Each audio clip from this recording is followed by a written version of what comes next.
Good morning, Z Horde. Happy Wacky Wednesday. I'm Steve Stockton, aka 13 past midnight.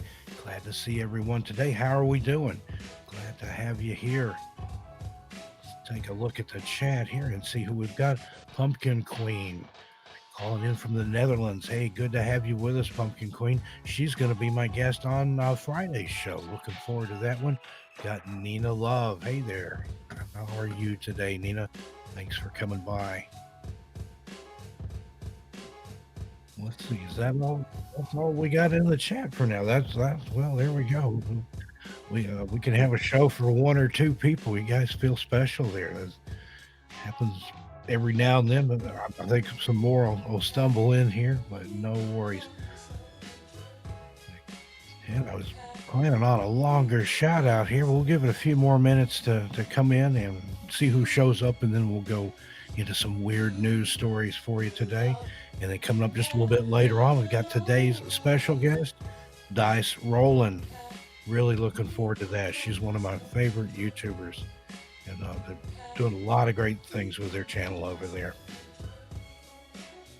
Okay, so far it's just Pumpkin Queen and Nina Love, and my screen is frozen here. Let me refresh.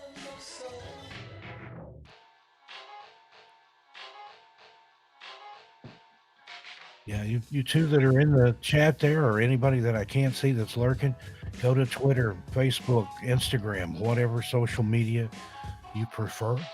Tweet us out, shout us out, see if we can round up some more people, get them in here. Nina Love asks, how are you doing, 13? I'm good. I'm a little nasally today. You'll have to forgive my sinuses there. It's that time of year, every fall and every spring. Same thing, kind of a little hay fever thing going on. Hey, there's Cisco Lady Liberty. Thank you for joining us, Cisco. Those of you that don't know, Cisco's one of my partners in crime. We co-authored a book together. Had her on last week. She's an awesome person. That book's coming out in paperback soon. We're working on that. Hey, Super Queen Dragon Kelchner, so happy to see you. How are you doing today? Thanks for joining us. But yeah, as I was saying, every spring and every fall have this little hay fever type thing going on, but that's okay. I don't mind. I don't get colds. I haven't had the flu since 1985 when I took a flu shot. So it either worked really well or it gave me the flu. I haven't had a flu shot since and haven't had the flu since. So either way, I'm happy with that. Those of you that are joining us, be sure and hit that like button, share. Great way to support the podcast.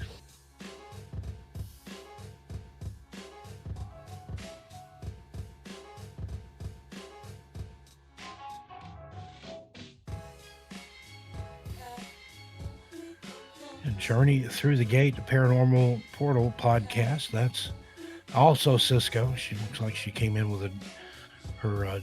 She's got a couple of different ones there. Hey, if you want to come in twice on two different accounts, that's fine too. Just make sure you smack that like button each time. We're kind of in a holding pattern here, folks, just to give it a few minutes for everybody else to get in. Go and check out Journey Through the Gate Paranormal Podcast later on. That's a brand new channel, but she has existing content. that she's uploaded over there. Your old buddy Steve is on several shows there. I sit in co-host for her sometimes. We've had some amazing guests.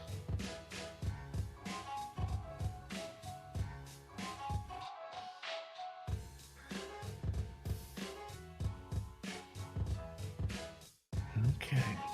Still saying 4 watching now. Let me refresh my screen here. I'm buffering just a little bit, but that's me. Hopefully everything is nice and clear for you guys. If you can hear me okay, let me know. If you can't hear me, don't let me know because I wouldn't know. There we go. If you aren't a subscriber and you subscribe, that's what you see on the screen here. Little zombie running. That was just a test to make sure the alert's working okay, but it'll put your name up there, kind of shout you out, and it's a little zombie chasing after you. Nice little graphic there. Yes. Hopefully everybody survived their Labor Day weekend, and now I'm back to school and back to work. That's the end of summer. Hope you got those white pants put away. Don't want to commit any fashion faux pas. Be shamed and shunned by your community. Particularly some of these people like Cisco that lives basically at the beach. Cisco, did you get your white pants put away? Hey, there's Mia Mina. Thanks for showing up, Mia. She's one of our mods here. She is fantastic. She's laying the ground rules and guidelines there for the chat. Not that we anticipate any problems, but you never know. Might break out into a bar fight here.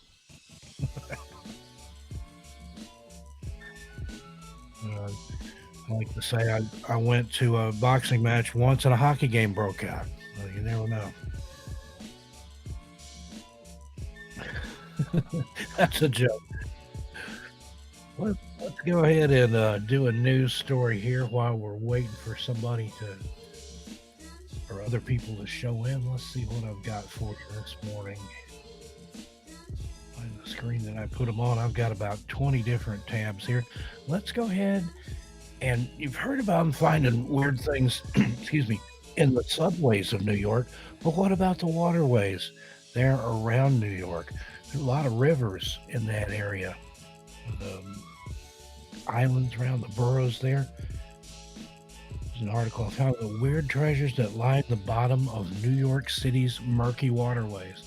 And I know that like there in the East River, close to Harlem there, where Kenny and Mysterio are from, they probably find a lot of bodies in there. And you got the East River on one side of Harlem, and then you got the Hudson on the other between New York and New Jersey. So you got your wise guys in operation there, and people wearing their concrete shoes. But here's some other kind of strange things that have been found in those waterways.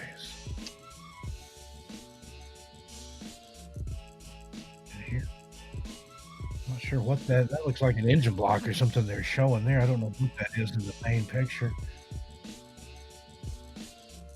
There was a giraffe corpse found on the Brooklyn waterfront, a piano at the bottom of the Bronx River, silver babies rattle that washed up further south on Dead Horse Bay. There's just a question there of all the things in the water, how did they get there? But you think about it, how old New York is, going back to the time when it was a Dutch settlement. That's a lot of history there. A lot of things have been there. There could be anything down there. And just the list, it says of things they found there inspired numerous pieces of writing, music, and visual art to tell the object's unknown stories. A really interesting article there. If you'd like to know some of the things that have been found there, there's a link called Underwater New York.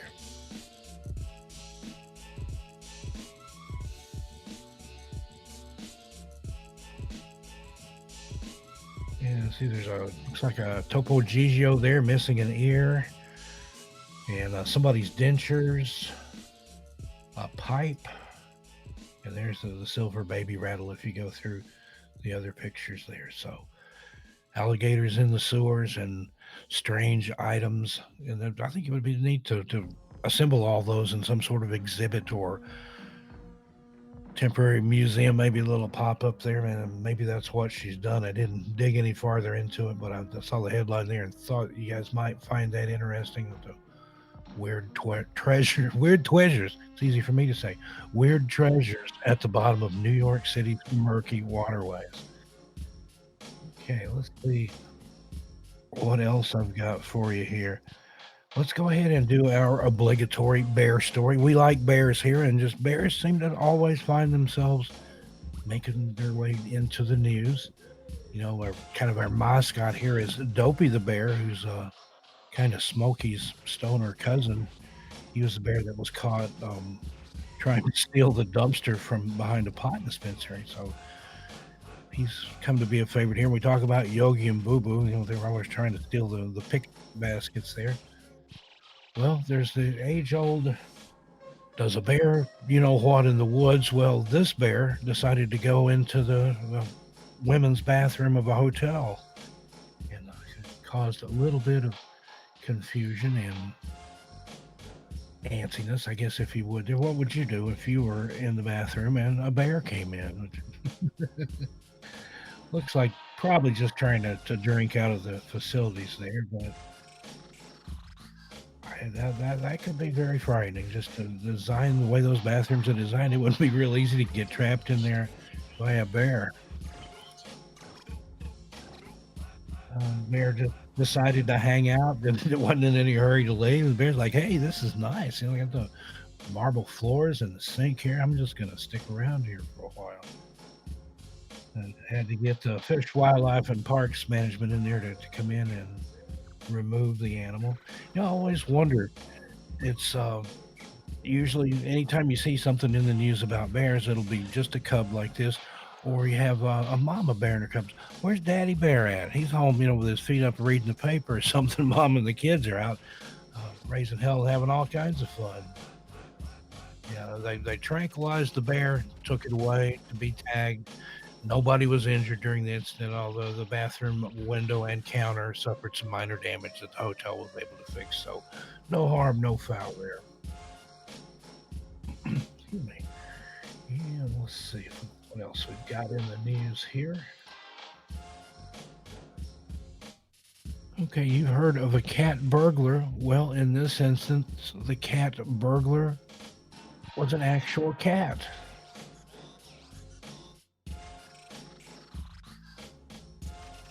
Authorities in Florida said police responding to a report of a possible burglary in progress discovered the culprit was a literal cat burglar. Cat had somehow gotten into the home, set off the alarm, and police showed up thinking it was a burglar, and it was a cat burglar. Cat was taken to the Collier County, Florida Domestic Animal Services Office where an identification microchip revealed him to be a pet cat named Bones. They said they would contact Bones' owner and he would be returned. So Bones, don't be breaking into people's houses, cat. He was there.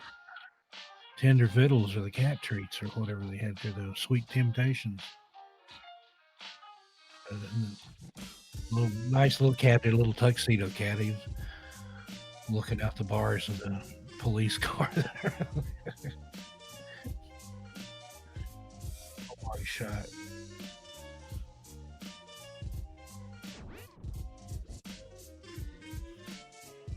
Okay, let's see. Oh, we got lots of people coming in now. Let's see. Unicorp's Tales, aka Tanya Jones. How are you doing? Glad to see you here from UK. Happy Trails Hiking. Welcome in. Just going through some news stories here, seeing what's going on. So far we've had a bear in the restroom and a cat burglar that was a cat, and some weird things found in the waterways of New York City.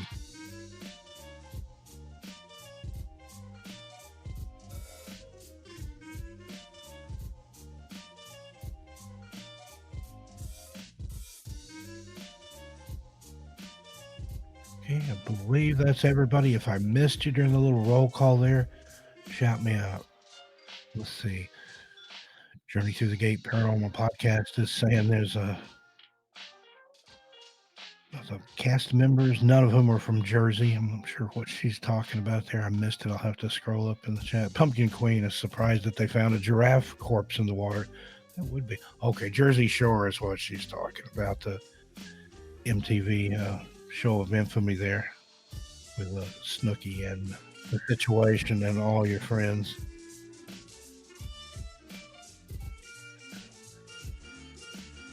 Okay, let's see who else we got. I believe that's everybody for now. Again, hope everybody's having a great day. Glad you survived the long weekend there. You won't have another one for a little while.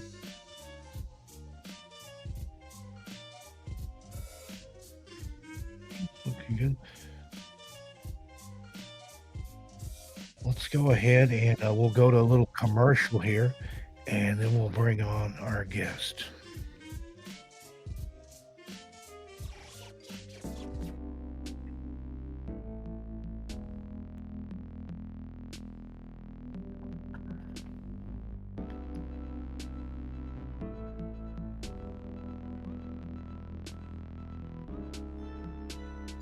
All right, folks. Now take a look at those fine mugs there from Dezombified, the Teespring store. You can put your hamster in there, your toothbrush, your toothpaste. You can even put your flesh-eating plant in there, Seymour. Mugs are good for anything. You can make your hot cocoa and get your pumpkin spice latte if you're of kind that enjoys that. It's that time of year for it. Eat soup out of it, whatever you want to do. These are great mugs. The other day when we had Goblin Princess Keo on, she said that'd be a good thing to take to a bar fight. She's in or pub fight. She was our guest from Scotland, and take that and drink a few Guinnesses out of it at the pub, and then you've got something to smash over somebody's head. Maybe order 2 or 3 just in case you break one. You know, those are awesome mugs there. They can even make a custom mug for you. Look at the one there they did, the pink one. That's Creepy Clown Girl's custom made mug that they did for her. Use one of the stock images, or they can make one up just for you. Other things there on the Teespring store. Me and Means put the link out. Go have a look. Great way to support the stream. You can also donate if you're so inclined. But if you can't do either of the above, you can do what you're doing right now to help the stream. That's show up for the shows, hit that like button, share it with your friends, your neighbor's dog, anybody that you can get to come in and listen. We appreciate it. Every penny that's earned or donated, it goes right back into making the show better. Kenny and Mysterio work really hard at bringing this to us, and they're operating in the red right now, but hey, it's a labor of love, and we certainly appreciate them and appreciate the show and all they do behind the scenes to make it happen. All right. I said, oh, shucks. But hey, it's the truth. These guys work hard. I don't think they ever sleep. Anytime I'm up, I don't sleep much, 2 or 3 hours a night. Just about any time I'm up doing something, they're on somewhere, social media. They've got the stream running. Just a little disclaimer there: they do not advocate mug violence. If you crack one over somebody's head, you're on your own. And here, just a suggestion, not a recommendation. Your discretion wasn't matter.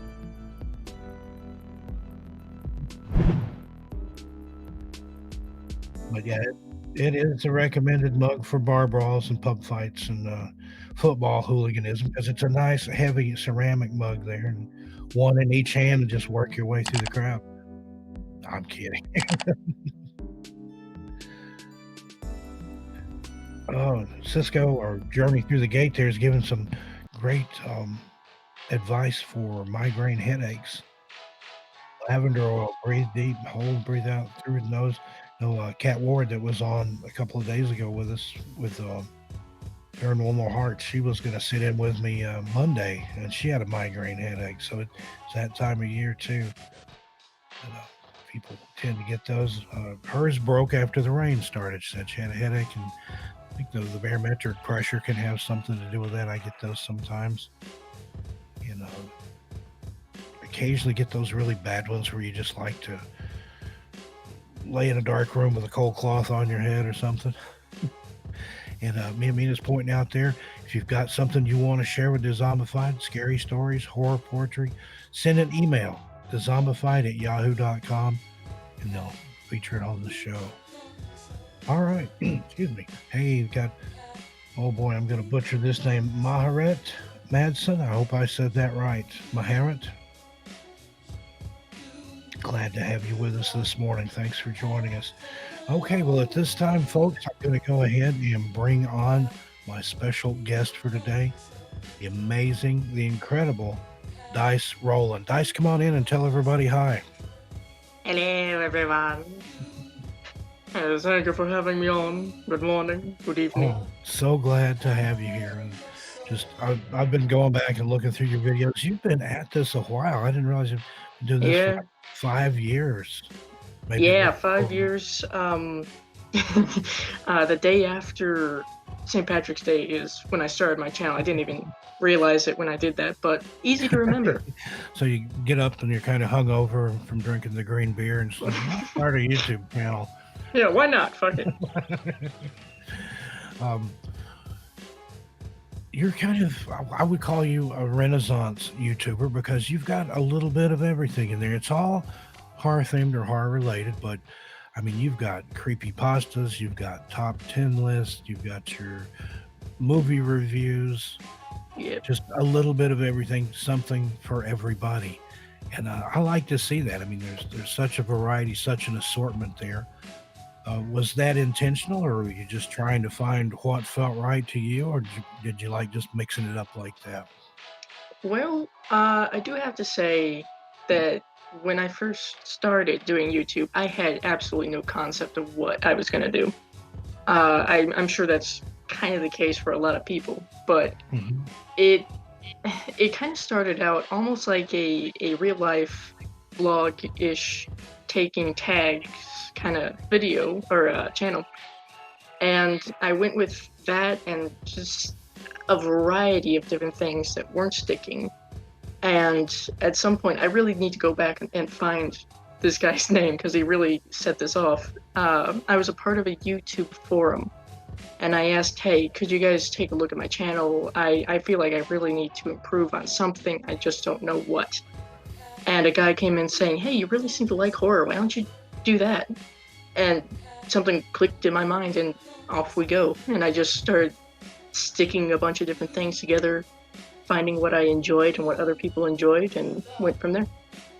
And I think sometimes that's what it takes. Just find what you enjoy, find out what your passion is, and then that enthusiasm shows in what you Yeah. do, and that's catching for other people. The old sage that attitudes are catching. There you go. But Yeah. it's just awesome what you've been able to do there. I Thank you. particularly enjoy your horror movie reviews. You've got just, and I mean this as a compliment, but you've got just the right amount of cynicism and snark in there to make it really fun. Thank you. That's a years of mastery right there. Just enough sarcasm to carry through. Yeah, and then I also enjoy like the things you probably didn't know series about films. I'm a Yeah. huge fan of Phantasm, for example. You've got an excellent review of that movie on there, but then you go behind that and you've got things you probably didn't know about Phantasm. And as big a fan as I am, you had some things in there that I didn't know. So that's Hey, really bonus. cool to to discover these little tidbits of info and things. I'm a big Coscarelli fan. Even I commented on one of your videos. Have you ever seen Kenny and Company? Right, I saw that. Yeah. I hadn't even heard of that actually, so that's something I need to check out. Yeah, he did that. It was his film prior to Phantasm. It was more of along the lines of a student film, not really a horror film, but it's I think I said it was kind of a little vignette slice of life there. Kids in the '70s getting ready for Halloween, and Okay. you recognize some of the people from Phantasm in there, including Reggie Bannister, and he had actually worked with him before. He had an even bigger unknown movie, if you will, or smaller unknown movie called Jim the Greatest, and that was the Huh. first time he'd worked with Angus Shrim, and he made that when he was like 18, like him and his Wow. friend, and the parents financed it. And Angus Shrim plays the alcoholic father in there, and a total non-tall man related role. So it's kind of nice to see the way he's sort of Ed Wood like or John Waters maybe in using that ensemble cast. He likes to work with the same people, Yeah, and I that's can I find appreciate that that. fun. Oh, and this is probably a loaded question, and I'm sure you get asked a lot, but what is your favorite horror movie or movies if you can't pick more than one? Ooh, yeah, that is a bit of a loaded question, but um, I I I actually do have a pretty quick and easy answer that I usually jump to, but I'll give you my two favorite horror movies. The first one is one that a lot of people tend to not have heard about, and that's Phantom of the Paradise. It's a rather obscure little thing that falls into many different categories, not just horror. Hmm. But I enjoy it quite a lot. That's from Brian De Palma. And I then the second uh, one is The Frighteners, and that was from Peter Jackson before he did Lord of the Rings. one I have not really familiar with that one. I'll have to check that one out. Phantom of the Paradise, though, I'm a huge fan of that one. A lot of people haven't seen it, haven't heard of it, but I think it's outstanding. It kind of reminds me in some ways of Rocky Horror Picture Show, Yeah, and it was out right about the same time. I think actually Phantom of the Paradise came out first in movie version, but Rocky Horror Picture Show had been on the stage as just the Rocky Horror Show like the year before. So I think there's maybe a little borrowing in there going on. Not sure who did what, but I could see that. it's an amazing movie. And Paul Williams in that. I mean, he's something else anyway. Oh But yeah, used to love. I'm an old guy, so I remember a lot of the stuff the first time around. But used to love watching him on the Tonight Show with Johnny Carson. He would come on and be a guest, and he was just this tiny dwarven looking little guy, but he was such a hoot. And then he's been in a lot of other movies in a comedy fashion stuff. Wrote a lot of hits for a lot of people. Very yeah. talented songwriter. But so what did you like about Phantom of the Paradise? Let me see. Well, with me, usually when it comes to picking favorites or movies that I like, it's what I like to call a slow burn, because not that the movie is that way. It's just when I watch it, I'm like, yeah, okay, that wasn't bad. That was kind of cool. And then the next day, I'll go, I think I should watch that again, and it just continues on from there until I reach the point where it's like I need to cosplay this character now. Uh, but for Phantom of the Paradise, I like, honestly, I have to say that the whole package, if you will. There's a lot of different elements. I think it's very interesting that you can't just go, oh, it's horror or it's a musical. It's a lot of different things. But my absolute favorite thing about the movie is the Phantom. I like Winslow Leach, the character Winslow Leach. Okay, fair enough. And yeah, you're right. It is one of those that even today, I couldn't tell you how many times I've watched it, but I'll still notice things or still see little things. And I Yeah, love a movie like that that you have to watch several times to even get it. And then every time you watch it, like you're continually finding these little Easter eggs and things in there. And it's a joy to watch. Anybody in the chat, if you haven't seen Phantom of the Paradise, seek it out. And I'll have to check out The Frighteners. That yeah. title sounds familiar, but I'm drawing a blank, so I may or may not have seen that one. It's got Michael J. Fox and Dee Wallace. Who else? Jake Busey, I believe. John Aston. Even there's a lot of different names in there that you're like, wow, really? Cool, cool. Well, thank you for sharing those two with us. Now Of course. let's try the obverse of that. And again, this might be a loaded question. What are, in your opinion, are the worst horror movie or horror movies that you've ever seen? Oh, I see. You're trying to get me in the hot seat now. Okay. Let me see. It's ironically for me picking the favorite movie is the easiest. Mhm. Picking one or a few that I really don't like, that I hate. Hate is a very strong word to me. Uh, but there are some that I think are just horrible, but they're fun to pick at. Right. One example, and I do have a script for review of this ready. I just don't have it completely finished yet. Is Rock and Roll Nightmare.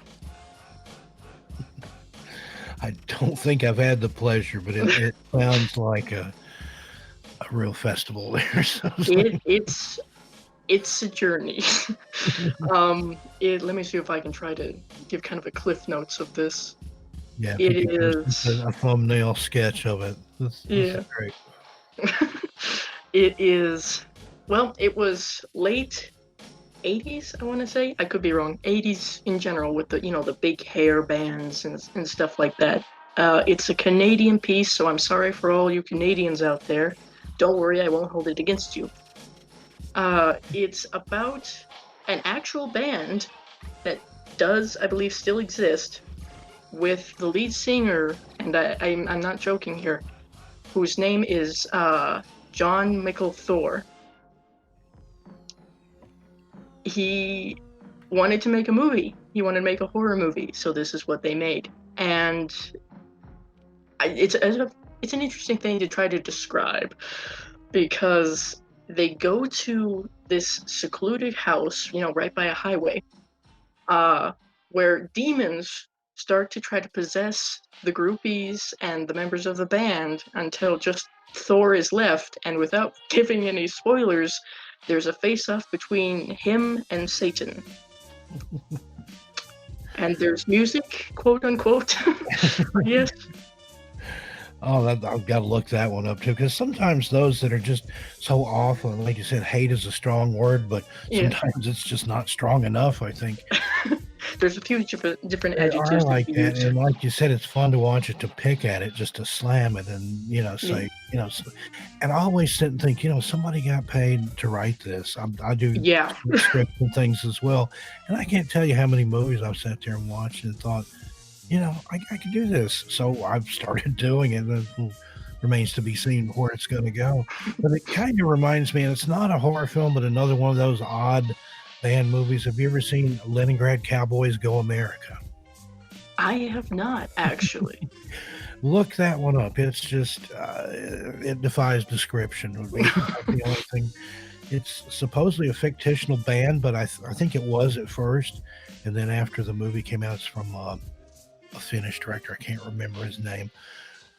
But then I think they actually made it a band and then kinda went from there, sort of a Spinal Tap type thing, but Okay. it's truly, truly bizarre. What do you think about people like Ed Wood, whose movies weren't intentionally bizarre, but were kind of, in a psychotronic way so bad they were good? And I wish Eddie had been alive to see the success that he's had, in the last couple of decades or so. Yeah. Um, I bear with me. I apologize. I am still catching up on decades of horror movies and stuff like that, so I haven't been able to have the chance to sit down and watch a full Ed Wood movie. But I do know of Plan 9 from Outer Space, Yeah, everybody and knows that one, I think. yeah, it's like you say, it probably wasn't intentionally made to be bad, but it is. Right. But I think most of that falls into the realm of so bad it's good, but in a kind of relaxed and casual kind of way. Like, I'm bored, let me watch something mindless. Yeah, absolutely. And I'm the same way. I went to a thing that was billed one time as the world's worst film festival, and that was the piece de resistance, if you would, was Plan 9 from Outer Space, and it was just like, this is so awful. And you almost feel sorry for the guy because he just had this passion, this burning desire. He was gonna make movies, and he Hmm. got all these people. He basically brought Bela Lugosi out of retirement in his later Yeah. years, and then there's the whole backstory of Lugosi being a morphine addict, and having to administer drugs between the takes, and it's just, I mean, it's really heart-wrenching in a way, and it's bittersweet, but Yeah. and then he got, all the I can't think of the lady's name, the Elvira type character. Vampira. Vampira, thank you. She Yes, was basically where Elvira got her act, I think.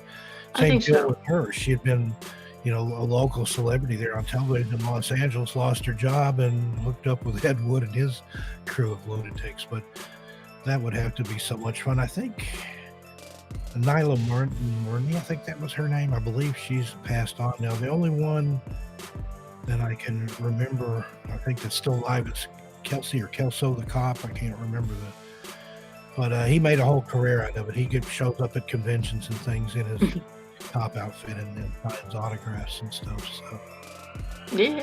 interesting assortment there. Okay, well let's go toward a middle ground then. What are some of the newer horror films that you may have seen that you like? Good question.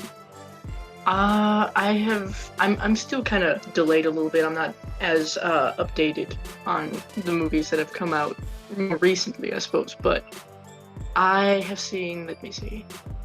I saw the first chapter of It, the remake of It, and I'm pretty impressed by that. I think it's quite good. And the Pennywise, this version of Pennywise is quite terrifying. Mm-hmm. Yeah, I've seen the first one. I like it. Like you, I was very impressed. But to me, Tim Curry was the perfect Pennywise, even though that was like the TV version or something. When I think of Pennywise, if I'm reading the book or something again, Tim Curry is what I see in my head. He did a fantastic job.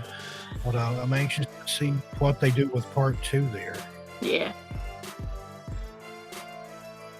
Now, are you a Stephen King fan otherwise? Do you like the books as well as the movies? I enjoy his work. My mom, I think, is more of an educated fan than I am, because I just started to read some of his work. I started with, I believe, Cycle of the Werewolf was the very first book of his that I read, and that was for my review of Silver Bullet. But more recently, I have finished Pet Sematary, and that was quite a chilling read that I appreciate. It was very, very dark. And that was one of the few books I've ever had to just actually put it down and walk away from it for a little while. Yeah. And I think King even said that it disturbed him. Yeah. And that's saying something there. Yeah. My introduction to it was Salem's Lot. That was the first book I read, and it had just come out in hardback, and I saw somebody in school with it, and dating myself here, I'm very old. but and I just kind of picked it up and read it, and I thought, wow, this is really good. Then I went backward, found Carrie, and then I've been a fan ever since. Yeah. But, have you ever seen the television version of Salem's Lot? Yes, as a matter of fact, I did. I don't know if I found a different version, so to speak, but I found the shall we say, the format where it's all put together in like one long movie, and I sat down and watched that, and I enjoyed that. I like that. I wonder if there's any deleted scenes or anything in there that didn't make it into the original television. But for a TV movie, that is one of the best movies I've ever seen, and the most frightening. Yeah. Where the kid's dead friend comes to visit and floats through the window, it's like, oh yeah. That was an image burned into my brain before I knew what movie it was even from. Yeah. I remember seeing that in like Fangoria and stuff. Like, wow, what's that? And Lance Kerwin just did a great job as the kid, and had the guy from Starsky and Hutch. Can't remember his name. Not David Soul, but the other one, I think. But anyway, if you're a Stephen King fan, you need to dig up that original TV version of Salem's Lot and watch it. I know it's probably around. I watched it on VHS the first time, so it's probably on DVD out there somewhere. You probably can find it on YouTube in some format. I believe I have it on Blu-ray myself. Okay. I tend to watch so much stuff online now. I've kind of let my DVD and Blu-ray collection slide. What do you think about some of the online services now, like Shudder and some of those that are specifically dedicated to the horror genre in certain aspects?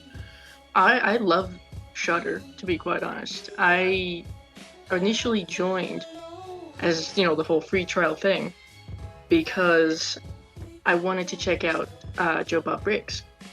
Love Joe. I was always hearing about that. Friends like the horror addicts who I follow on Twitter, they were always like live tweeting along with that.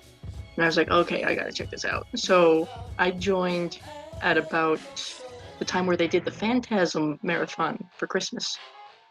Because I really like Phantasm as well. And been on Shudder ever since. And I think it's a really, really cool thing for horror fans to have so much media at their fingertips. Mhm. Yeah, there's a couple of other streaming services like that. I think Scream is one, and Yeah. there may even be another. But yeah, that's awesome, especially because they're digging up a lot of these old things. I know they're trying to flesh out their content, but you see stuff that you may have never heard of, or stuff that was released directly to video that Yeah. really deserved a much bigger release and a bigger audience. So that's what I appreciate about those, are the hidden gems and the guilty pleasures there.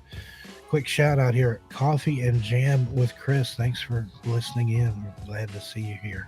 If there's anybody else that's popped in while we were chatting here, I think we're all caught up. Now, what do you think about the current folk horror revival that's going on? I noticed that's talked about a lot on Twitter. And for Yeah. me, it never really went away. I mean, they weren't making that much in that genre, but I go back like to the previous folk horror genre in the 70s when you know Blood on Satan's Claw and the original Wicker Man, Yes. and then the American stuff like Harvest Home and some of those. Do you like that genre, that subgenre of the genre? I think it's a pretty interesting genre, really. I need to watch more movies that would be considered part of that, but I have seen the original Wicker Man. I liked that. It's definitely a unique kind of experience that I think a lot of horror fans didn't quite expect when it first came out. I know some people mentioned that they did not expect all the music that was involved. Yeah. And I think more recently, A Hole in the Ground is one that has come out, and that's more of an Irish tale, perhaps. Haven't seen that one, but I'm putting it on my list here, things to check out. Thank you for all these recommendations. I do try. Midsummer, have you seen that one? I have not, but I've been hearing a lot about it. No real spoilers, but that's one I need to jump on. I've made a list of movies that I need to catch up on from this year, and it'll take a while. Same. It's on my list. I've heard a lot of people drawing comparisons to The Wicker Man, so definitely Yeah. puts it into my must-see column there. Now, somebody, let's see, let me scroll up here. Journey Through the Gates Paranormal Podcast about Rosemary's Baby. I know Nina Love and I have talked a lot about that film offline. That was one of those that kind of in the middle, that point in the 70s, devil movies were popular. You Yeah. had Rosemary's Baby, you had Race with the Devil, which is another great film. If you've never seen that one with Peter Fonda, go check that out. People are traveling in like Winnebago and see some kind of satanic ritual out in a national park, and then the devil worshippers give chase, and it's a lot of fun. Do you have an opinion on that one, Dice? The one that you just mentioned, I'm afraid I have not seen, Race with the but Devil. yeah. I think it's on YouTube, but Okay. it's worth a watch, and you can probably find it on DVD, probably in the bargain bin. Um, My favorite place to search. and of course, The Exorcist was out about that time. But what's your take on Rosemary's Baby? That is, I have to agree with, I believe, Coffee and Jam, with Chris mentioned this. It's classic. Yes, I agree. It's very interesting to watch. I thought it was quite interesting, not just to look at the supernatural side of things, Mhm. but to kind of see everything that led up to that. And I forget who mentioned it. It was a podcast I was listening to where they talked about how it's kind of terrifying to watch this. I can't find the right word. to watch this sort of oppression Mhm. of the woman of this tale. Like, no, don't worry about it, Rosemary. It's fine, even though she knows something is wrong. Yeah, and the whole time they're just basically gaslighting her or trolling her, Yeah. and everybody's in on it, and she doesn't find out, till but I like the idea, and I was telling Lena Love about this. I love the idea of a secret wealthy cabal of cultists that just appear normal, and they live in this big, scary apartment building. That was actually filmed at the Dakota in Yeah. New York, which has a long, sordid history, including the murder of John Lennon outside on the front steps. But the whole atmosphere of that film, I think, was great. And you really feel sorry for Mia Farrow. And then there's just some classic lines in that. Hopefully, no spoilers, but he had his father's eyes. Yeah. Yeah. That's that's one that I remember. But it's yeah, I agree. There's a lot of atmosphere to it. I mean, the building itself is someone had mentioned is a character in itself. Absolutely. And I'm very big on atmosphere, so I kind of like that movie. Maybe not my absolute favorite, but it's on my like list. Yeah. And I love that. Like you said, in the building itself, movies like I watched House the other day. I rewatched that one, and it is the house itself becomes one of the characters in Yeah, the movie because it houses all these things that they're inhabiting whatever's going on there and vexing this guy. That's one of those great 80s movies. yeah, Now, speaking of 80s movies, that was to me one of the golden eras of the horror movies with the slasher genre and when that really came about. What are some of your favorite slasher flicks? slasher flicks. I'm partial to Friday the 13th. I like Jason. Hmm. But I do like Freddy too. So maybe Jason a little bit more than Freddy. I agree. I like the anonymity that the later Jason had, after they put the hockey mask and things on him. Yeah. First film, I don't think he had anything covering his head when he came out of the lake there. Sorry, spoiler No, alert. he didn't. And then the second one, I think he had a burlap sack over his head with a hole cut in it. And then Yeah. wasn't until later on somebody got the idea, hey, let's put a hockey mask on this guy. And then just kind of, boom, there's your true iconic image there. Yeah. But I'm with you. I prefer Friday the 13th just a little bit over Freddy, although Freddy is what he is, and does what he does too. Um, hey, Artie Morbid just saw in the chat there saying that I have an awesome voice. Well, God bless you, sir, for that. I hate the sound of my own voice, and I think most narrators do. At the beginning, yeah. Yeah. Yeah. And when I'm doing my edits and I'm listening to myself over and over and over, I want to deafen myself with a pencil or something. But I've never heard. There are probably people out there that do, but I've never heard anybody say, "Oh my God, I love my voice. I love the way I sound." Now I have seen some people that obviously are in love with their own voices, and I won't name any names. They tend to be some of the people that do some of the drama shows, and I think on YouTube, but that's neither here nor there. What do you think about the Evil Dead series? Aha. Now, is that the TV series or the movie series? The movies. Aha, I like those. Um, I would consider Evil Dead 2 to be one of my favorites. Yeah. Evil Dead 1, the very first one, it's a little gem with its own charm. Mhm. That was one of those that just kind of came out of nowhere for me. Yeah. Just wasn't expecting it. Same with Phantasm. I had no idea what to expect going into that. I saw that in the theater on the first release and just walked out blown away. It's like, Yeah. so. But I haven't seen the Evil Dead series, so I haven't either, I'm afraid.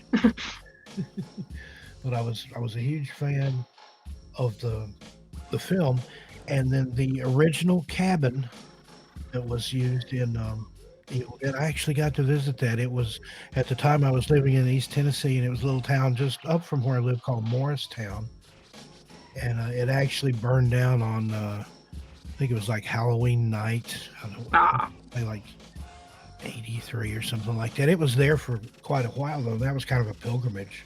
Yeah. People would go out there to visit the cabin, but it's unfortunately somebody burned it down. So somebody Yeah, there's that's why we can't have nice things. You know, somebody, yeah. Somebody gotta set it on fire. That's great. Thanks. um, what about one thing we like to do here on the show, and I mentioned this to you. Um, our little tagline is "Scary Stories, Good Times." So we've had kind of a good time here. Do you have a scary story? Maybe something you know of, maybe a local urban legend there from where you are, or a personal paranormal experience that you could tell us? What we'll do, we'll put up a little creepy background here and let you tell your story. Hopefully, this will be something that nobody's heard before. But I in the imagine they wouldn't have heard of either of these before, actually. Okay, great. Give me just a moment here to get that background up, Okay. and we'll put you a little. Okay, there we are. Take it away, Dice Rollen. Okay. I suppose I shall start with my own personal experience. I wouldn't necessarily call this really scary, but it was kind of creepy. Uh, Being who I am, I thought it was a little more interesting than creepy, but you be the judge. This is something I experienced personally, of course. It was Halloween night, late Halloween night, actually. And we had just gotten done wrapping things up, as we usually do for trick-or-treaters and such. And I was laying in bed, pretty worn out from everything. I had my eyes closed, and I was facing my bedroom door. The door was open. Now, something that I want to preface here is that my brother was in the bathroom that was all the way on the other side of the house. My parents were asleep with all the animals in their room on the other side of the house. And I distinctly heard, because I was wide awake, but my eyes were closed, I distinctly heard the sound of footsteps kind of casually coming down the hall toward my room. Now, this is a very distinct sound, of course, because the floorboards creak a little bit. They were carpeted, but they creak a little bit.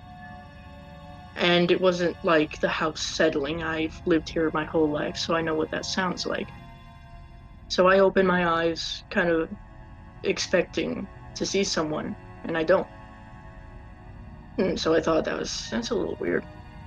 I wait a little bit longer to see if I hear the sound of footsteps receding back to, say, the back room. No? Okay. So I get up and I walk towards my door and I look out and I don't see anybody. Not any of the animals, not any of my family. So I look around a little bit. My brother's still in the bathroom. He hasn't come out yet.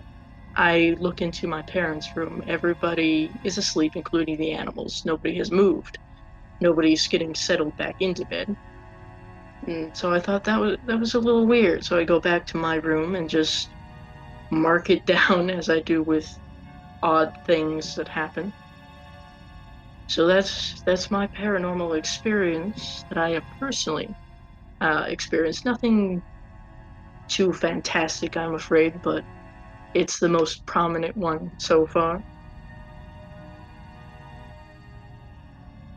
I do have a little bit of history, I suppose, of a local, I guess, legend, kind of a local history slash legend type thing. Because I know that first experience was a little short. So there was a building, I suppose. Now I don't know the whole history, so I apologize. But it's pretty close to where I live right now. I could probably walk there if I really wanted to. There was a building that used to be used as a hospital slash asylum. And unfortunately, as are most cases,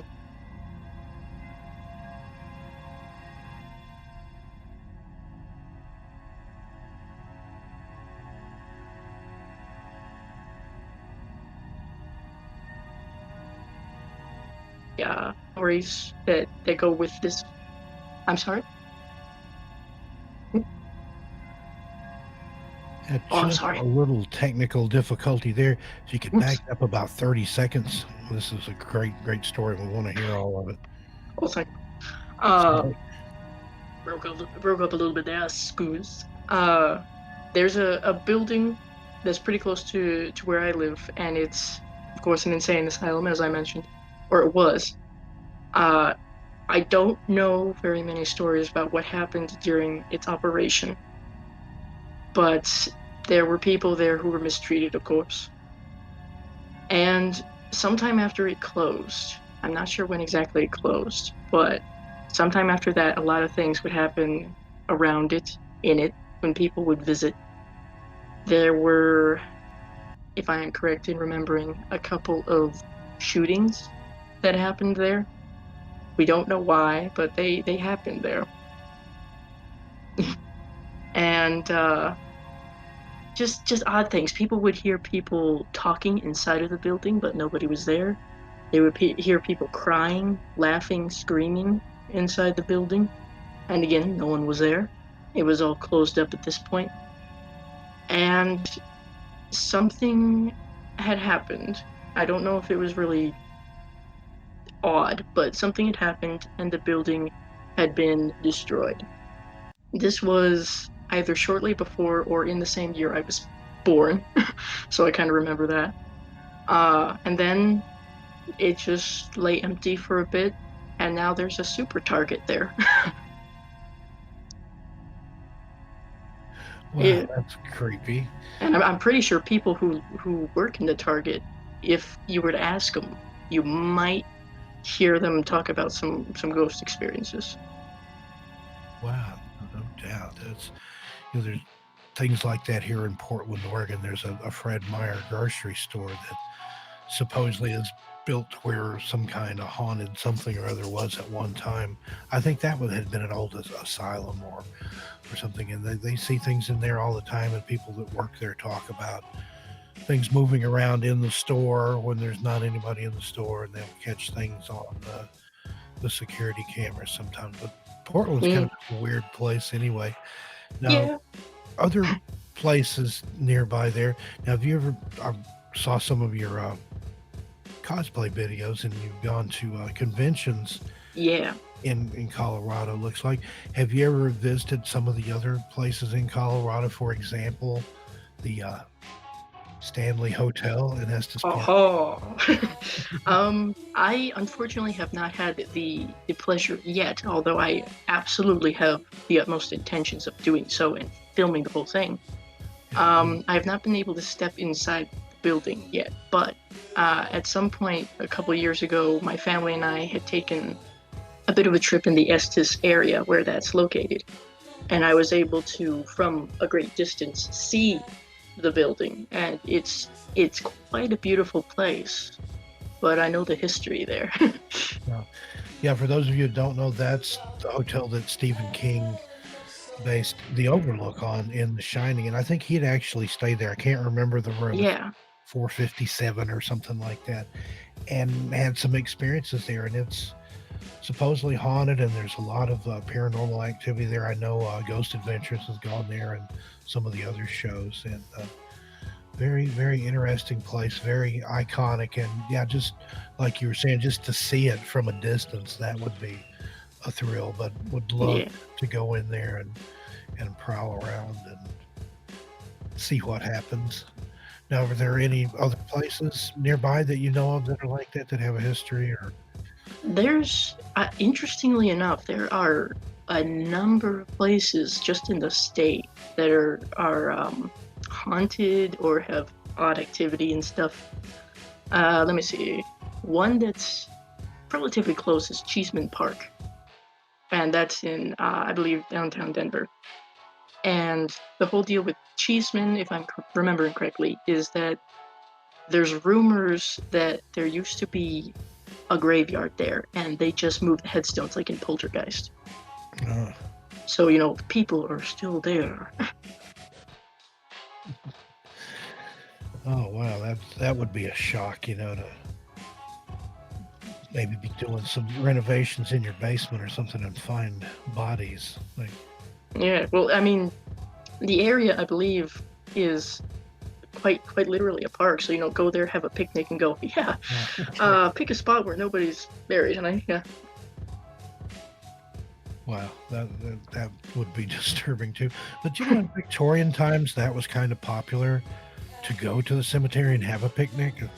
Yeah. Don't see that much anymore, but they were kind of almost obsessed with death. I think if you look at like some of the funeral photography and some of the funeral customs that they observe back then, I mean, that's where we get the concept of a funeral parlor and a living room is before Yeah. the body would be laid out in the home in the parlor, and they would have the funeral there, funeral parlor, and then once funeral homes came into vogue, then it's now what used to be our funeral parlor is our living room. So come on in. But strange how things can change so much and really weirds me out, especially when you're looking at some of those old Victorian photographs. A lot of times, one or more of the people in that picture will be dead, and you don't Yeah. even realize it. 'Cause Uh, I actually do kind of know how to spot out someone who may or may not be deceased in a photo. yeah, what's your secret? Well, it's not really my secret, but I learned it. The idea here is that depending on when the photo was taken, of course, these were, like the flash camera kind of photos where you had to hold real still for quite a bit of time. Mhm. Now, of course, the only person who could hold absolutely still is someone who's dead. Right. So the person who comes in the clearest in the photo is the one who's dead. Now that makes perfect sense now that you frame it like that. Yeah, that was back in the day when they had the flash powder in the little tray that they would hold up above the camera and poof, Yep. set it off. But I looked at there was actually like rigging that some of those photographers had, like almost like a puppet or a marionette. They could rig those people up and pose them with standing there with the family and their arms around their still surviving. That's creepy to me. I mean, I don't Yeah. like going to funerals, and unfortunately, just the way I was raised, I was a late in life, unexpected baby. My only sibling, 17 years older than I, and so my parents didn't know anybody with kids my age. All they knew was old people. So when I was a kid, by the time I was 10, I've told Cisco about this.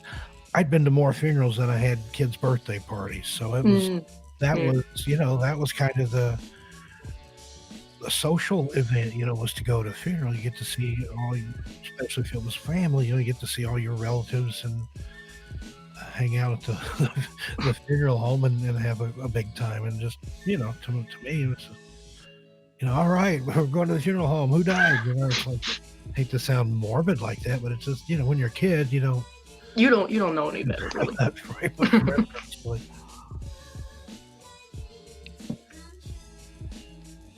let's see if we've had anybody else come in here. There's a lot of people talking movies here. Seen American Werewolf in London. That's another Oh, good great one. movie. Uh, what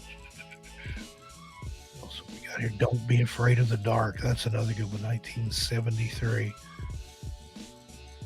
That's another theme. I'd like to see somebody do a whole take on that on basements in horror movies. Yeah, that seems Because to be a very prominent place. always something in the cellar, something in the basement. Don't go in the basement. Don't go in the cellar. And while you're at it, stay away from the attic. Yeah, you never know what's up there. Too. I lived in a house one time that was. I've lived in several actually, but this one that was purportedly haunted. There was something in the basement, and I would get this before I even got the backstory from the neighbors. There was just something like when I was coming up the basement stairs. It was all wooden stairs, like with a gap between steps, and Aha. wait for Yeah. something to reach out and grab you, because it's dark under there, and I didn't waste any time going back up the steps. That's for sure. I And imagine not. Yeah. I can't say that I have had the same experience as most, kids with a basement because we don't have one. But we do have a crawl space, and yeah, it reminds me very, very much of Evil Dead. mhm. Yeah, those can be even more frightening. I've got a story, one of my videos. It's a true story. It happened to me about hearing kittens under the house Huh. when I was a kid. I could lay on my bedroom floor for years and hear kittens meowing in the crawl space. And I actually, at one point, got brave enough to go down there and crawl around and look for them. There was absolutely nothing under there. No way a cat could get in or out. And plus, kittens wouldn't stay kittens for, I heard it, for about 8 years. Okay. Don't Huh. know. Weird. But yeah, my biggest fear, though, was that some of the jokers in the neighborhood would catch me under there and close the little door and put the padlock on it. So Yeah. I put the padlock in my pocket, but they still could have, jammed a stick or something in there. But that would be frightening to be, because at the highest point of it, it was still really just a crawl space. You could maybe squat and kind of shuffle along, but toward the back end of the low end of the house there, I literally had to crawl on my belly to get to the farthest corners. So Yeah. wouldn't want to be trapped there. And have you seen Crawl, a new kind of horror movie that's making some waves, I think? I have not yet, but I have heard about it. I've heard good things about it. Yeah, I've heard a lot of good things, and I hear people saying, well, if you live in Florida, don't go in the basement. Well, it's about a crawl space. In my experience, I lived in Florida for a short time. There are no basements in Florida.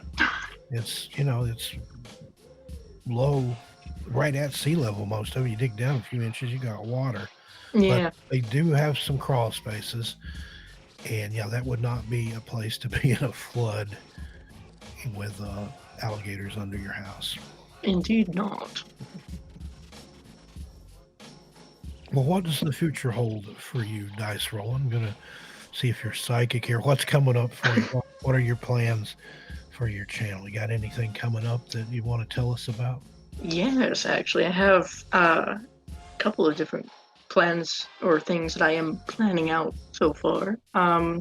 As a matter of fact, today in like half an hour, I shall have a review of Scooby-Doo on Zombie Island up.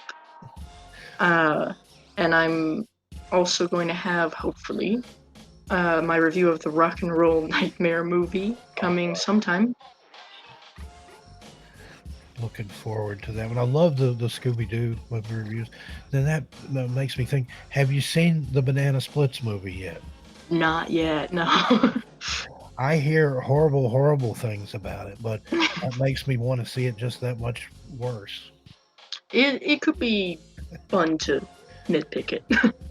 I was a Banana Splits fan as a child. I'm old enough that I remember when that was on TV originally, and apparently it's a horror film. I haven't Now it is, yeah, I guess. haven't heard a lot of backstory about the movie or why such an odd choice to make a horror movie about. But we'll see. I'll have to check that out, and hopefully, if you check it out, you'll give us a review. But I'm looking forward to the Rock and Roll Nightmare when that's It will be fun. Just every other paragraph there's a joke. yeah, just hearing you talk about it, that definitely makes me want to go check it out. Now, have you ever, back in the '80s, there was kind of a zine revolution that went on, and nowadays everybody has a YouTube channel.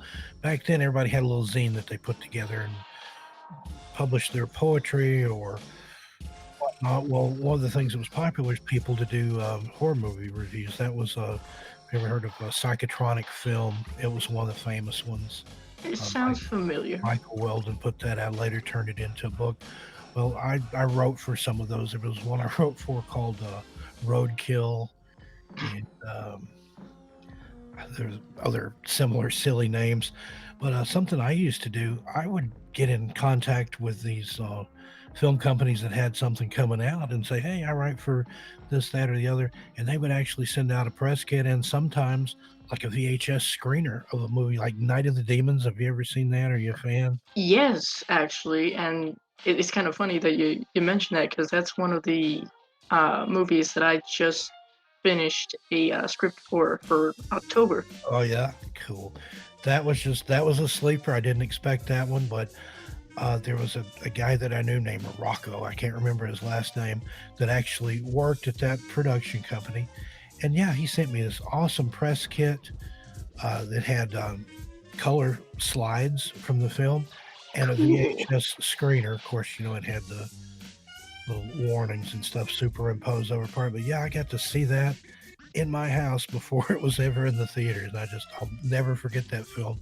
Yeah, just how wonderfully those people treat him. Of course, I'm a big Linnea Quigley fan. She's probably my favorite Scream Queen. I can see that. Yeah, All time. she's fun. I like her. And Brink Stevens, I like her a lot. But Linnea, she's still out there, still plugging away, still doing horror films and doing the convention circuit. Yep. Do you have a favorite Scream Queen? Let's see. I mean, so far I've liked quite a few of the classic, kind of iconic Scream Queens. That's a difficult question. I suppose I could be kind of stereotypical and go with Laurie Strode. Okay, that's a good one too. Now, apart from the horror genre, what are your guilty pleasures? What do you like to watch that you probably wouldn't want to tell anybody about? It might be like a love story or something as far apart from horror as you can get, or maybe an action adventure or something. Do you have things like that you like, or are you just strictly a horror person? Well, I'm pretty shameless. I'm primarily horror, I do have to say, but interestingly, I really can't stand like romance or action movies that are just that. But I do like to watch on occasion like comedy or like just recently I was watching again Mork and Mindy. So things like that. I enjoy little things like that. I mean, I would watch Steven Universe episodes to just relax. I'm a big Mork and Mindy fan, and I saw in one of your videos where you cosplayed as Mork. Yeah. And that was great. Did you make that outfit yourself? I have to say the red portion of it that I bought, but everything else, yes, I sewed and put together and modified. That was impressive. And I was just thinking about that this morning, that being in part of that whole Happy Days thing, that was probably the shows with the most spinoffs, I think. I would have to go and double check, but Happy Days actually started as an old television show called Love American Style, where each episode would be love, et cetera, et cetera, et cetera. Well, there was one called Love in the Happy Days that had some of the principal actors there. And I know Ron Howard was in it. And then that became Happy Days. And then Happy Days begat Laverne and Shirley and Joni Loves Chachi. And yeah, Lenny and Squiggy had a show briefly. I don't think that lasted very long. And of course, Mork and Mindy, and it was nice the way they created just a little weird universe there of all the strange characters. But I always thought it was weird because the Happy Days was set in the 50s, and then Mork and Mindy was set in modern times. But when they introduced Mork on Happy Days, he looked just like he did in modern times. Yeah, and I think if I'm remembering correctly, that's because I think he did actually explain that in a way. He went to Earth the first time during the 50s, then of course went back to Orc, and then when he met Mindy, it was just modern times. Okay, and then kind of the same with Laverne and Shirley. It was set, I think, at a later date in the. In Milwaukee, I think, and it was set in as well, but it was set in like a bit later in the 60s, maybe the early 70s or something, even though they had appeared on the show when it was set in the 50s. Kind of confusing there, but keep that going. And then, of course, Jonathan Winters as Mork's son. Jonathan Winters is one of my favorite comedians of all time. Yeah, he's quite fun as well. But, I'm like you, I watch mostly horror films, but occasionally I'll branch out and there's just something weird that I will sit around. I like to watch some of the stupid comedies from the 80s. I love Caddyshack with Bill Murray. That's probably my favorite comedy of all time. I've seen it well enough that I know all the words to it. Seems like we got a roll call here. Dame Saturday. Hey there, Dame. Nice to see you here. She's got some great comments there. She's talking about Tales from the Crypt and the Crypt. Oh, yes. See if there's anybody else.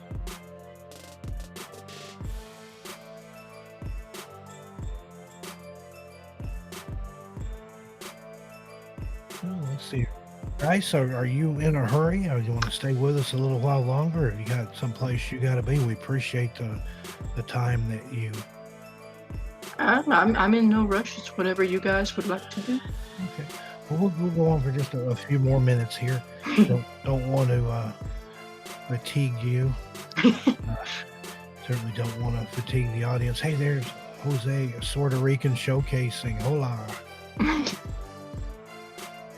But yeah, thanks for like all the insight. It's like I said, just from watching your videos and stuff, and the mods are putting the links to your channel out there. Oh, Go check Dice out. They're doing some amazing things over there, and you never know what to expect, but it's always a good surprise. I haven't seen one of your videos, and I'm just like, what the hell is that? It's more like, wow, this is great, because. Oh, thank you. I do try. And I'm really looking forward to those reviews that you mentioned there, especially Rock and Roll Nightmare. I've got to check that out. That's one of those I may have seen it and just kind of buried it. You may have blacked out. Yeah. If it was that traumatic, I may have blocked it out of my mind. But I want to thank my mods here today, Creepy Clown Girl, Niamina. Everybody's doing a great job. Well, Dice, is there anything else that you'd like to talk about? Something that you'd like to tell us? Maybe questions you got for us, or see if anybody in the chat has any further questions for you. Absolutely. If anybody in the chat has any questions for me, I will be more than happy to answer that.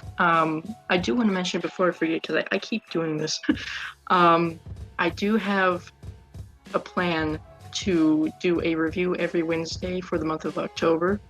So far that lineup includes Trick or Treat, and that's not Trick or Treat, not the anthology. It's a different one. Is that the one that's also like the rock and roll guy? Yes. Okay, I have seen Precisely. that one. That's a great one. Sorry, didn't mean to interrupt you there. No, that's fine. And as I kind of mentioned, Night of the Demons, I got a review going for that. I also have, what else? Halloween, the original Halloween, and I believe the Halloween that almost wasn't, and perhaps Hocus Pocus. Wow, great lineup coming up there. Yeah. I wanted to ask you about that. It is a kids movie, but Halloween Town. Have you ever seen that or know anything about it? Maybe, possibly. That's one of those just up the road from Portland here. There's a little town called St. Helens, Oregon, and that's where it was filmed. And during the whole month of October, the entire town turns into Halloween Town. Halloween Town. Yes, I remember that. Okay. Mr. Mulder's going nuts here. He heard something outside.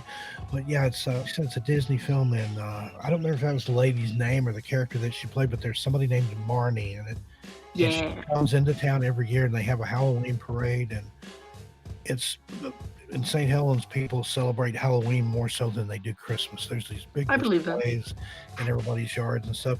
And also, the exterior of Bella's house from Twilight is in St. Helens. So it's a cool little place. And said if anybody listening is in Portland or near Portland or anywhere near in the Pacific Northwest here, go check out St. Helens in October. You won't be disappointed. They have ghost walks. They have plays and things that they do, and there's always something going on. Little old style, little Mayberry looking downtown area.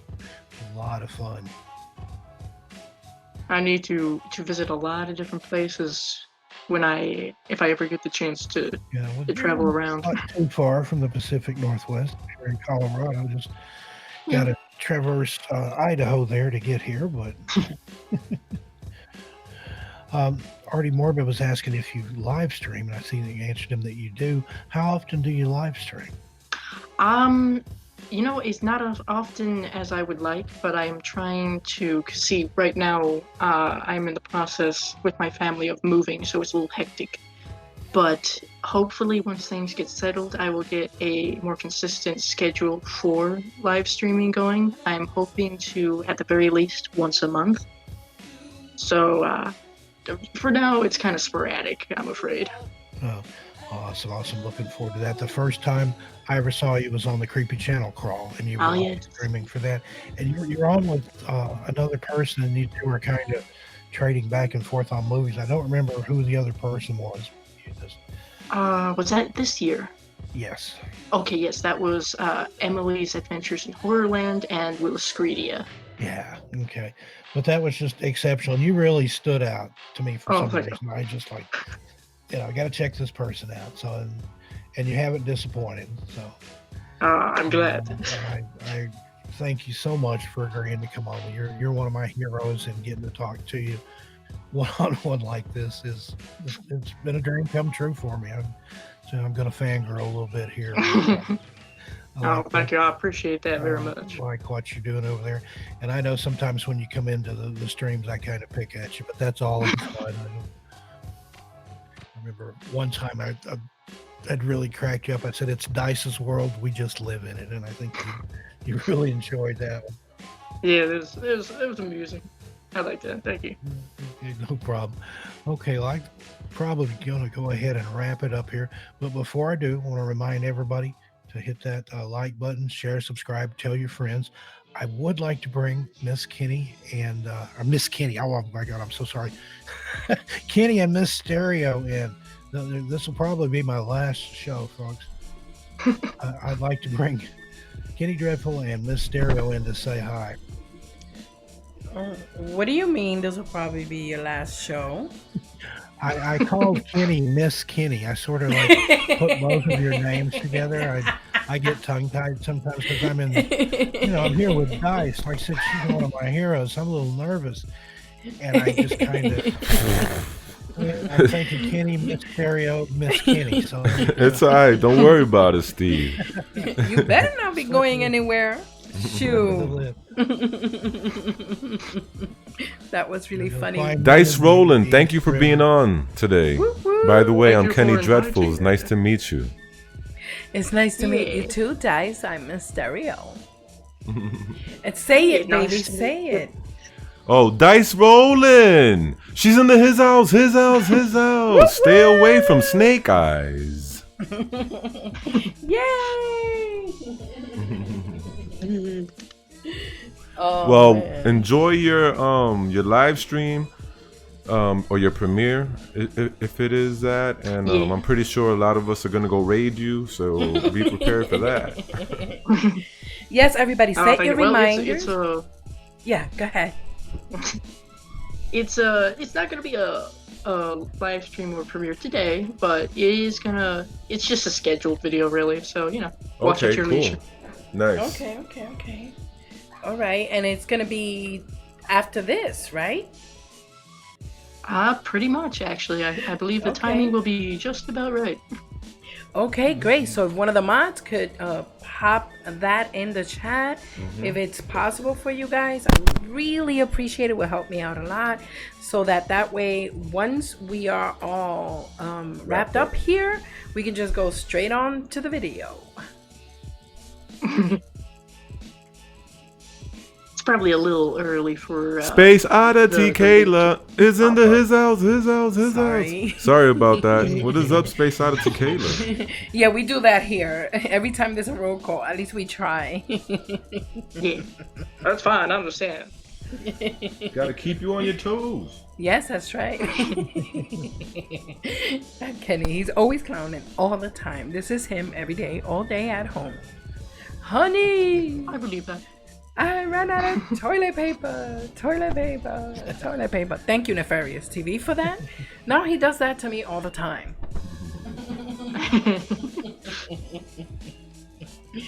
Oh man, but we're gonna let you guys wrap this up and take us out. We really appreciate you coming, Dice Rollen. We've been dying to have you on the channel, on the live stream. And thank you to all of those newbies who came in. And hey, if you haven't subscribed yet, subscribe and you'll see a zombie. Bye, guys. Bye. All right, thanks again for having me on. Dice, again, it was a pleasure. Maybe have you back sometime if I haven't embarrassed you too badly. Of course. Thank you. But again, looking forward to the things coming up on your channel there. Yeah. And, October sounds like it's going to be great. So, If everything goes to plan, yes. All right. Folks in the chat, thank you for showing up. Thank you to my mods, best mods in the business. And thank you again for Kenny Dreadful and Miss Stereo for allowing me this little platform here. It's great fun. Have a great day, night, evening, whatever it is, wherever you are. We'll see you again. I'm not sure what's coming up tonight or later on. Let me take a look here.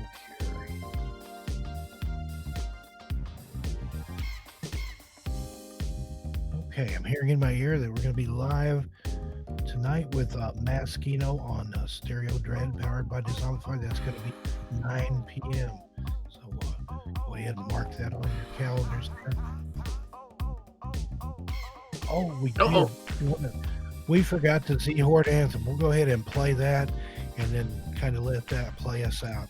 I apologize that I got so excited with Dice being here.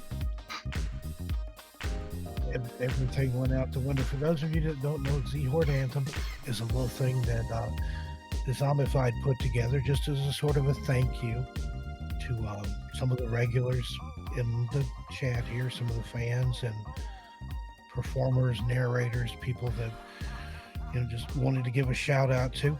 So everybody rise for the Z-Horde Anthem. Get ready to shake your zombie booties, as I like to say. Or my Outcast line there again, shake it like a Polaroid picture, folks. And then we'll play us out here. All rise for the Z-Horde Anthem. This one goes out to all you Dezomba friends, the Z-Horde. We want you to know just how much we love you. Shout out to Ophelia Noctis, creepy clown girl, dark carnival got this. A local nightmare, it's so amazing. Puerto Rican Jose's entertaining. Dark waters, dog man is twisted. Asia 1994, really gifted. Dustin Flemings, stronger than the rock. Hellfire's out here making everything hot. Yeah, Braden 23 of fire's a G. We're kryptonites down, kid, he's family. Now there are times when we all need gore. Danny Martians in the house, never know what's in store. Mandy Mortem is legit and a queen. Gothic Rose enchanting, she's on the scene. 13 past midnight, things that go bump in the night. Gory B, horror addicts are out of sight.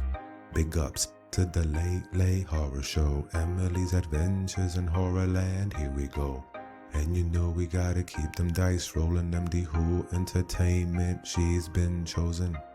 Give it up for the evil outcast. Swedish mom is dope, yo, you know she got class. So if you get bad vibes from storytelling, then these monsters in my mind will leave you yelling. You see, we all about hearing stranger stories on the creeps. So sweet, she really got love for me. Penny tails up, narrating for the win. Queenie Tade amazing, but real dark and grim.